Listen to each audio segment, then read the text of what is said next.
Todd Chrisley didn't just walk out of prison, he walked straight into controversy. After receiving a shocking presidential pardon from Donald Trump, Chrisley stepped in front of cameras and delivered a press conference that no one expected. Instead of staying quiet, he came out swinging, exposing what he says are deep systemic flaws inside America's prison system. And the most surprising part? He openly admitted that he got special treatment, and said exactly why. When the news broke that Todd and Julie Chrisley had been pardoned, even longtime fans were stunned. The couple had been convicted in 2022 for bank fraud and tax evasion, charges that carried a combined sentence of nearly 2 decades behind bars. But now they were walking free. Todd didn't waste time thanking President Trump, the administration, and his tireless daughter Savannah for securing his release. But his next words weren't about freedom or relief. They were about injustice. Because even though he's free, he insists that something is still very wrong with the system that put him there. Standing before reporters, Chrisley didn't hold back. "I was convicted of something I did not do," he said bluntly. But then he took it a step further. He turned the lens onto you. It could be you. It could be any of you. Chrisley says shame is used as a weapon to silence people caught up in the justice system. But he refuses to play that game. "Shame is like a cancer," he said, "and I have no shame." That's not just defiance. It's a declaration of war on a system he believes targets people unfairly, manipulates public opinion, and buries evidence that doesn't fit the narrative. Behind the gates of Pensacola Federal Prison Camp, Todd says he met men with heartbreaking stories. These weren't just cellmates. They were people whose lives had been torn apart by the same system that came for him. But some stories disturbed him more than others, especially the ones that revealed a pattern. Chrisley said he watched young black inmates get denied opportunities, access, and programming that white inmates, including himself, received without issue. And then came the sentence that dropped jaws. I wasn't denied that, and we all know why. He's not guessing. He's not speculating. He's outright admitting it. His skin color gave him privileges others didn't get.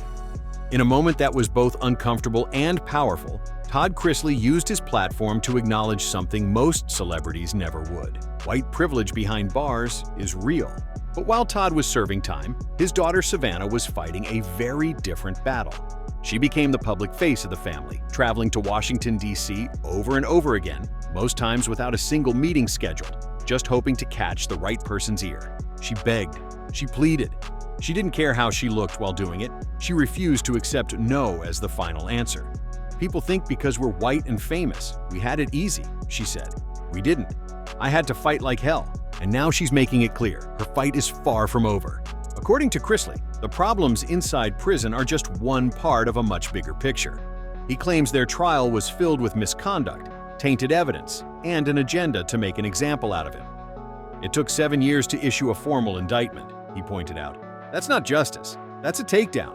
He says prosecutors used shady tactics, that evidence was obtained illegally, and that a magistrate judge ruled much of it should be thrown out, only for a higher court to let it all in anyway. The message? When the system wants you, it finds a way to get you. Even the Office of Inspector General under the Biden administration issued a report supporting the Chrisleys' claim that they were unfairly targeted. Why? Because of their celebrity status. As Todd walked out of the prison gates, the men he left behind lined up and shouted after him. "Don't forget us," they said. And that's the moment that stuck with him. These weren't just fellow inmates, they were witnesses, allies, survivors of a system, he says, are built to keep people inside, not rehabilitate them. Chrisley says he made a promise that day, a vow to be their voice on the outside. "I will continue to fight for them," he said, "because they deserve better, and so do we." But even in the middle of all this, there's a twist. The Chrisleys were already filming a new reality show before the pardon came through. Once the news broke, the cameras picked up right where they left off, this time capturing the reunion, the raw emotions, and the beginning of something much bigger than reality TV. "This show isn't just about us anymore," Savannah said. "It's about what we've been through and what we're going to expose." According to the family, the new series will reveal never-before-seen documents, testimony, and behind-the-scenes footage of their legal battle and prison experience. Todd isn't done. Savannah isn't done. And Julie, who was once quiet and in the background, is now along for the ride, too. They say this isn't just about their redemption, it's about exposing the flaws in the justice system, fighting for prison reform, and pushing legislation to protect women behind bars. Savannah even plans to work directly with the Federal Bureau of Prisons to bring accountability to a system that's long avoided it. Todd Chrisley may be coming back to television, but this time, it's not for laughs. It's not for designer houses or family feuds. This time, it's about something much bigger. He walked out of prison with a mission. He says he's innocent. He says he was targeted. And he says there are thousands more just like him still sitting behind bars, forgotten. Whether you believe him or not, one thing is clear. Todd Chrisley isn't just back. He's about to become a much louder voice than anyone expected.